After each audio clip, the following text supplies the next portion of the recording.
جب میں امریکہ جانے کے لیے ان کے ساتھ ان کے گھر کراچی گیا تو مجھے ڈاکٹر عافیہ کے بچوں نے بتایا کہ ہمیں ٹیلی فون کالز پر، گمنام کالز پر قتل کی دھمکیاں دی جا رہی ہے.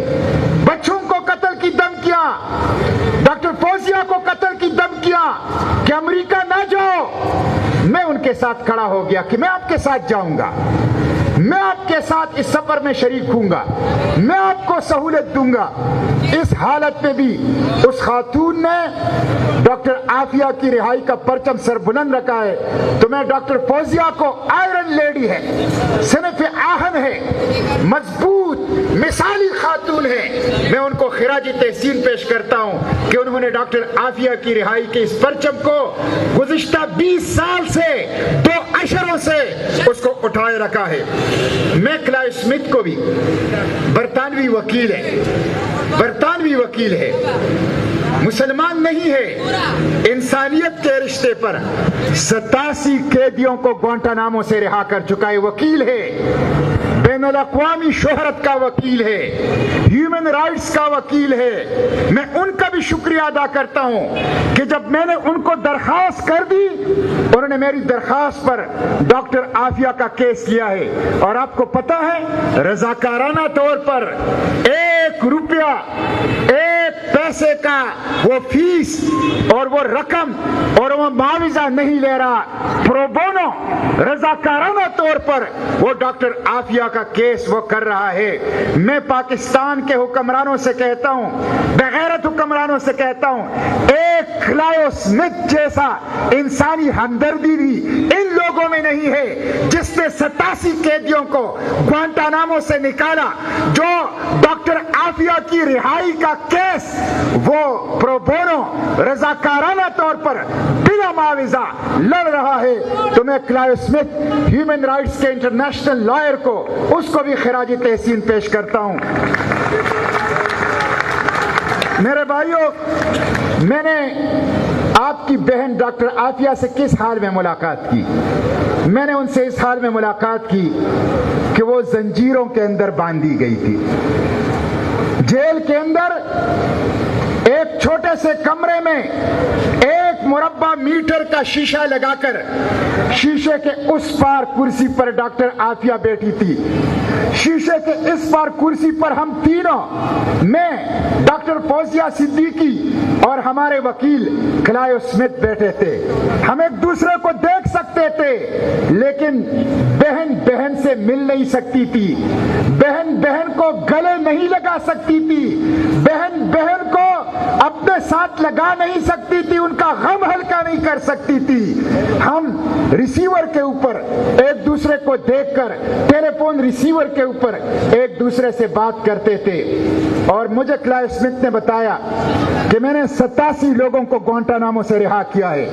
87 لوگوں پر جتنا ظلم ہوا ہے اس سے زیادہ ظلم ایک عافیہ کے اوپر ہوا ہے. یہ میں نہیں کہہ رہا، یہ کلائیو اسمتھ وکیل جس نے 87 قیدیوں کو گوانٹانامو سے نکالا ہے، اس کی بات ہے کہ 87 لوگوں کے اوپر گوانٹانامو میں اتنا ظلم نہیں ہوا ہے جتنا ایک اسلام کی بیٹی حافظہ قرآن، اس دان پان کی اس بیٹی، اس عافیہ صدیقی کے اوپر ہوا ہے. ہم اس حالت میں ملے کہ ان کو زنجیروں کے اندر لایا گیا اور کرسی کے اوپر بٹھایا گیا. میں نے دیکھا کہ اس کے اوپر کے سامنے کے 4 دانت وہ توڑ دیے گئے ہیں تشدد سے. میں نے دیکھا کہ اس کے رائٹ ہینڈ پر چہرے پر ایک گہرا زخم تھا جو کہ اب مندمل ہو چکا تھا لیکن اس کا نشان باقی تھا. میں نے دیکھا کہ اس کا سکارف پٹا ہوا تھا، اس کا سکارف پٹا ہوا تھا. میں نے دیکھا کہ اس کے کان کے پیچھے سر کے اوپر زخم تھا جس کی وجہ سے ان کے سننے کی، سماعت کی صلاحیت متاثر تھی اور وہ مشکل سے سن رہی تھی. میں نے اس حال میں اسلام کی اس بیٹی کو، پاکستان کی اس غیرت کو دیکھا. اور میرے بھائیوں، وہ ہم سے پوچھی تھی میری امی کیسی ہے. ان کو یہ پتہ نہیں ہے کہ امی کو تو اس دنیا سے گئے 1 سال ہو چکا ہے. وہ ہم سے پوچھتے تھے بچے کیسے ہیں، مریم کیسی ہے، احمد کیسا ہے. اور پھر پوچھتی تھی وہ چھوٹا سلیمان جو 6 ماہ کا تھا وہ تو اب بڑا ہو چکا ہوگا. سلیمان کیسا ہے ہمیں کوئی علم نہیں ہے. سلیمان لاپتہ ہے, ہمیں بھی علم نہیں ہے کہ سلیمان زندہ ہے تو کس کے پاس ہے یا قتل کیا جا چکا ہے. ہم ان کو یہی بتاتے تھے کہ ہاں سلیمان ٹھیک ہے.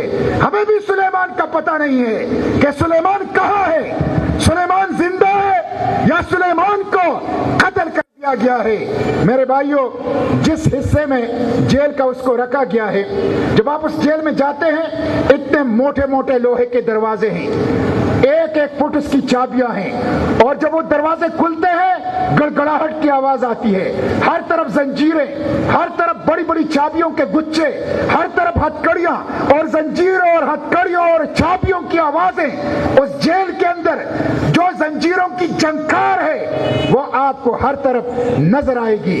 اس کو کہتے ہیں SHU, اسپیشل ہاؤسنگ یونٹ, انتہائی خطرناک قیدیوں کا یونٹ. اس کے اندر ڈاکٹر عافیہ کو رکھا گیا ہے. 6 بندے 24 گھنٹے اس کے اوپر نظر رکھتے ہیں. اس کے واش روم میں بھی کیمرے لگا دیے گئے ہیں. اس کے واش روم اور باتھ روم اور ٹوائلٹ میں بھی کیمرے ان ظالموں نے لگا دیے ہیں. ایک ایک لمحہ ان کی آنکھوں کے نیچے وہ گزار رہی ہے. میرے بھائیوں, میں نے ان کے ساتھ باتیں کی. انہوں نے مجھے سورہ مریم کا کچھ حصہ سنایا. وَاذْكُرْ فِي الْكِتَابِ مریم اذ انتبذت من اہلها مکانا شرقیا. اللہ کی کتاب کی حافظہ بیٹی اللہ کی کتاب سے سورہ مریم سنا رہی تھی اور مجھے کہہ رہی تھی کہ مریم علیہ السلام پر جو تکالیف آئی ہیں میں سورہ مریم پڑھتی ہوں اور اس سے حوصلہ پکڑتی ہوں. وَاذْكُرْ فِي الْكِتَابِ مریم اذ انتبذت من اہلها مکانا شرقیا. میرے بھائیوں, وہ مجھے دعائیں بتا رہی تھی, وہ مجھے اذکار بتا رہی تھی کہ کس طرح وہ اس جیل کے اندر اپنی دعاؤں اور اذکار کا وہ ورد کرتی ہے. مجھے افسوس تو اس بات کا ہے 20 سال سے ایک بھی پاکستانی حکومت نے, خواہ وہ ملٹری ہو خواہ وہ سول ہو, انہوں نے US ایڈمنسٹریشن کے ساتھ ڈاکٹر عافیہ کا کیس نہیں اٹھایا. اور کیس اٹھانا تو بڑی بات ہے.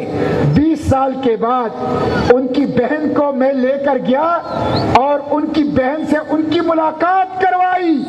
20 سال کے بعد ڈاکٹر عافیہ کی اپنی بہن سے اس حالت میں ملاقات ہوئی کہ زنجیریں ان کے ہاتھ میں تھی, شیشے کے پار وہ بیٹھی ہوئی تھی, اپنے بہن کے گلے مل کر اس کے ساتھ اپنے غم کو ہلکا کرنا وہ نہیں کر سکتی تھی. میرے بھائیوں, یہ ڈاکٹر عافیہ یہ بے گناہ ہے. ڈاکٹر عافیہ یہ اس کے خلاف منصوبے کے تحت, سازش کے تحت مغالطے پھیلا دیے گئے ہیں, غلط فہمیاں پھیلا دیے گئے ہیں. کوئی کہتا ہے یہ لیڈی القاعدہ ہے, کوئی کہتا ہے یہ دہشت گرد ہے, کوئی کہتا ہے یہ ڈائمنڈز اور ہیروں کی تجارت کر کے القاعدہ کی فنڈنگ کرتی تھی, کوئی کہتا ہے یہ امریکن شہری ہے. یہ سب فراڈ اور دھوکہ ہے. ڈاکٹر عافیہ امریکی شہری نہیں ہے, وہ پاکستانی شہری ہے. ڈاکٹر عافیہ لیڈی القاعدہ نہیں ہے. ان کو جو سزا ہوئی ہے اس میں نہ القاعدہ کا ذکر ہے, اس میں نہ 9/11 کا ذکر ہے, اس میں نہ دہشت گردی کا ذکر ہے, اس میں نہ بم دھماکوں کا ذکر ہے.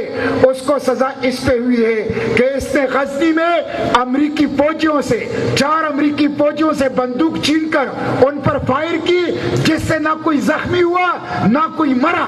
البتہ جب اس نے فائر کی تو 2 گولیاں عافیہ کو لگی جو وینٹیلیٹر پر تھی اور وینٹیلیٹر پر اسے غزنی سے امریکہ منتقل کیا گیا. یہ ہے اس کے اوپر کیس. اس کے اوپر القاعدہ کا کیس نہیں ہے, اس کے اوپر 9/11 کا کیس نہیں ہے, اس کے اوپر بم دھماکوں کا کیس نہیں ہے, اس کے اوپر دہشت گردی کا کیس نہیں ہے. لوگ کہتے ہیں ڈائمنڈز کی تجارت کرتی تھی. 1990 سے لے کر 2001 تک ڈاکٹر عافیہ ایک دفعہ بھی افریقہ کا سفر نہیں کیا. اس نے کوئی ڈائمنڈ کا کوئی ہیرو کی تجارت نہیں کی. وہ ایک بے گناہ پاکستانی ہے.